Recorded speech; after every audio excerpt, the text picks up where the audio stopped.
Hello friends, आपका स्वागत है हमारे चैनल में। अगर आज दुनिया के सबसे डेंजरस पॉलिटिकल फ्लैश पॉइंट की बात करें तो ताइवान उनमें सबसे ऊपर आता है। चाइना इसे अपनी टेरिटरी मानता है, जबकि यूएस इसे एक इंडिपेंडेंट डेमोक्रेटिक एली के फॉर्म में देखता है। ये टेंशन सिर्फ डिप्लोमेटिक या मिलिट्री कॉन्फ्लिक्ट तक सीमित नहीं है, बल्कि इसका असर ग्लोबल इकोनॉमी, टेक्नोलॉजी और सिक्योरिटी पर भी पड़ रहा है।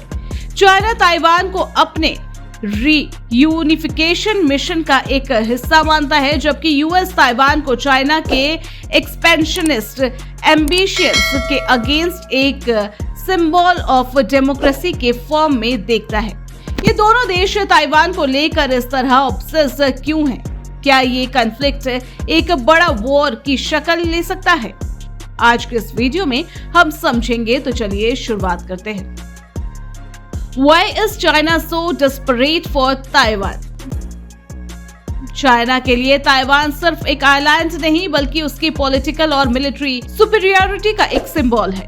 1949 में जब चाइनीज सिविल वॉर खत्म हुई थी, तब कम्युनिस्ट पार्टी में मेनलैंड चाइना पे कब्जा कर लिया था और जो नेशनलिस्ट लीडर थे उन्होंने ताइवान में अपनी सरकार बना ली। तभी से बीजिंग ताइवान को एक ब्रेक अवे प्रोविंस मानता है, जो आज नहीं तो कल मेनलैंड के साथ जुड़ना ही चाहिए। लेकिन सिर्फ हिस्ट्री से ये ऑब्सेशन नहीं समझ में आ सकता। ताइवान का स्ट्रेटेजिक लोकेशन चाइना के लिए बहुत इंपॉर्टेंट है। ये फर्स्ट आइलैंड चाइना का एक हिस्सा है जो एक नेचर बैरियर की तरह काम करता है। अगर चाइना ताइवान पर कब्जा कर लेता है तो उसका कंट्रोल पैसिफिक ओशन तक बढ़ सकता है। ये अमेरिका और उसके अलायंस के लिए एक बड़ी चिंता की बात है। दूसरा बड़ा फैक्टर है इकोनॉमिक और टेक्नोलॉजिकल सुपरमेसी। ताइवान दुनिया के सबसे एडवांस सेमीकंडक्टर चिप्स बनाने वाले इंडस्ट्रीज का हब है, जिसमें TSMC सेमीकंडक्टर मैन्युफैक्चरिंग कंपनी सबसे बड़ा नाम है। ये माइक्रोचिप्स हर जगह इस्तेमाल होते हैं, स्मार्टफोन से लेकर मिलिट्री वेपन्स तक। अगर चाइना ताइवान पर कब्जा कर लेता है तो उसके पास इस इंडस्ट्री का पूरा कंट्रोल आ सकता है, जो उसके ग्लोबल डोमिनेंस को और मजबूत बना देगा। और तीसरा सबसे बड़ा रीजन है political legitimacy. China president Xi Jinping ने बार बार डिक्लेयर किया है कि ताइवान और चाइना का रियूनियन एक हिस्टोरिकल मिशन है। अगर ये नहीं होता है तो ये कम्युनिस्ट पार्टी की क्रेडिबिलिटी के लिए एक बड़ा झटका होगा। शी जिनपिंग का लीडरशिप भी सवाल के घेरे में आ सकता है। इसलिए चाइना चाहता है कि ताइवान किसी भी तरीके से वापस आए, चाहे पीसफुल तरीके से आए या मिलिट्री फोर्स के through. Why is the US so protective of Taiwan? US Taiwan को ऑफिशियली इंडिपेंडेंट कंट्री नहीं मानता है, लेकिन उसे डिप्लोमेटिक और मिलिट्री सपोर्ट करता है।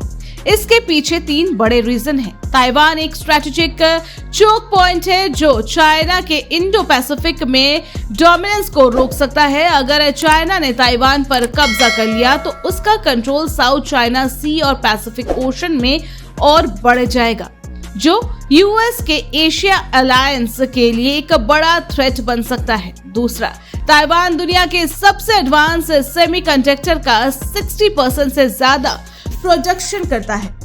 जैसे हमने ऑलरेडी वीडियो में डिस्कस किया, TSMC दुनिया के सबसे एडवांस चिप मेकिंग कंपनी है।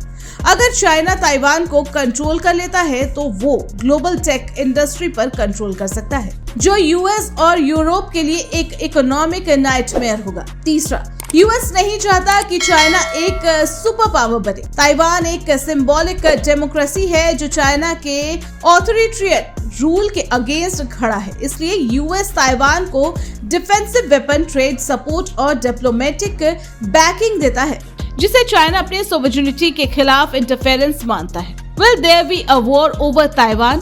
आज के डेट में ताइवान स्ट्रेट दुनिया का सबसे बड़ा जियोपॉलिटिकल फ्लैश पॉइंट बन चुका है। चाइना अपनी मिलिट्री ड्रिल बढ़ा रहा है, ताइवान के आसपास अपने नेवी डिप्लॉय कर रहा है और बार बार वार्निंग दे रहा है कि अगर जरूरत पड़ी तो वो फोर्स का इस्तेमाल करेगा। वहीं अमेरिका भी ताइवान को एडवांस वेपन और सपोर्ट दे रहा है, लेकिन क्या ये सब वॉर की तरफ ले जा रहा है? अभी तक सिचुएशन एक कोल्ड वॉर जैसी बनी हुई है, जिसमें दोनों तरफ से पावर दिखाने का खेल चल रहा है, लेकिन कोई भी एक्चुअल कम्बैट नहीं चाहता। वॉर होने का रिस्क जरूर है, लेकिन चाइना और अमेरिका दोनों ही समझते हैं कि अगर एक फुल स्केल कॉन्फ्लिक्ट होता है तो इसका ग्लोबल इकोनॉमी पर डिवास्टेटिंग इम्पैक्ट होगा। चाइना के लिए ताइवान पर अटैक करना इतना आसान नहीं है। ताइवान एक फोर्टिफाइड आइलैंड है जिसमें अमेरिका का भी इनडायरेक्ट सपोर्ट है। अगर चाइना अटैक करता है तो उसे मिलिट्री, इकोनॉमिक और पॉलिटिकल हर लेवल पे लॉस हो सकता है। इसलिए अभी तक बीजिंग मिलिट्री प्रेशर क्रिएट कर रहा है, लेकिन डायरेक्ट वॉर को अवॉइड कर रहा है।